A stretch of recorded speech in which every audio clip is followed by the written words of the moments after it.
আসসালামু আলাইকুম, Sabina cooking house and blog থেকে স্বাগতম। আশা করি আল্লাহর রহমতে সকলে ভালো আছেন। আজকে আমি একটি মজাদার রেসিপি নিয়ে হাজির হয়েছি, কবুতর মাংস বোনা। বাচ্চা কবুতরের মাংস বোনা অবশ্যই মজাদার একটি রেসিপি। আমি 4টা কবুতরের বাচ্চা নিয়েছি এখানে, এবং চলেন সবাই দেখে নিই কীভাবে মজাদার রেসিপিটি তৈরি করি। দেখেন কতটা সুন্দর কবুতরের বাচ্চাগুলি। প্রথমত আমি 2টা কবুতর কুটি নিয়েছিলাম। এখন দেখেন কত সুন্দর 2টা কবুতরের বাচ্চা। এভাবে আমি মাংসগুলি সুন্দরভাবে কেটে নিয়েছি। মাংস দেখেন আমি এখানে 4টা কবুতরের বাচ্চা নিয়েছি। এগুলিকে আমি একটু ছোটো সাইজে করে নেব। আমি প্রথমত এটি কেটে রেখেছিলাম ফ্রিজে। এখন আমি এটা একটু ছোটো সাইজের করে পরিষ্কার করে দিয়ে নেব।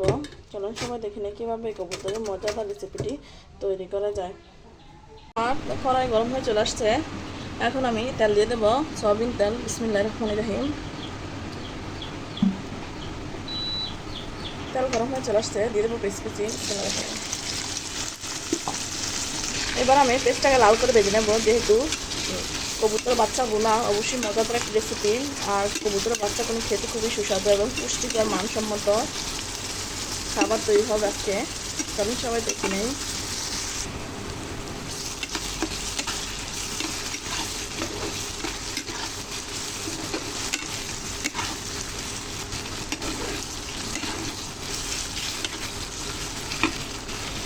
পেঁয়াজটা কিছুটা লালচে ভাব চলে আসছে, আমি আরও ভেজে নেব।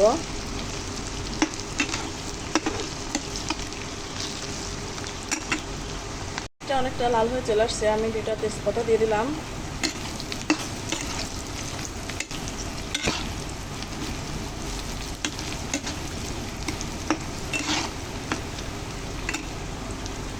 এবার দিয়ে দেবো হলুদ গুঁড়া, মরিচ গুঁড়া, ধনিয়ার গুঁড়া, লবণ,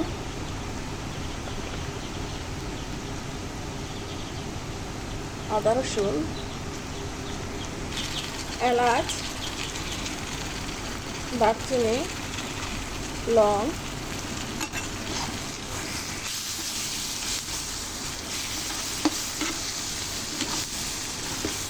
এবার আমি এই মশলাটাকে ভালো করে কষানোর জন্য আমি কিছু পানি অ্যাড করে দেবো, যাতে ভালোভাবে মশলাটা কষে আসে। দিয়ে দিলাম পানি।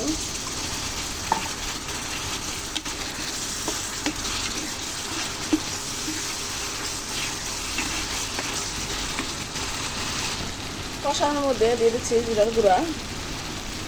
আমি কিন্তু জিরার গুঁড়া লাস্টও অ্যাড করবো। দেখেন নিচেতে লেগে চলে আসছে।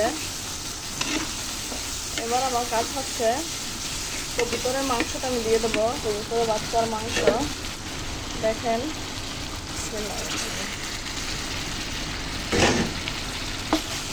এখন আমি 4টা কবুতর নিয়েছি, 4টা কবুতরের বাচ্চার মাংস।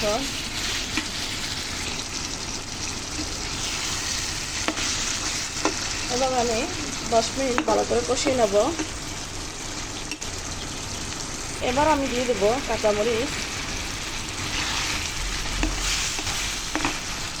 এবার আমি কবুতরের মাংসটাকে কষানোর জন্য অল্প পরিমাণে পানি দিয়ে দেবো। আমি কিন্তু 3বার কষাচ্ছি, একবার প্রথমত মশলাটাকে কষিয়ে নিয়েছি। এবার আমি একটু মাংসটাকে কষিয়ে নেব। দেখুন কতটা সুন্দরভাবে আমি মাংসটাকে কষিয়ে নিয়ে যাচ্ছি। আপনি যে কোনো তরকারি রান্না করলে অবশ্যই তেল যেমন উপরে বেশি আসে, তাহলে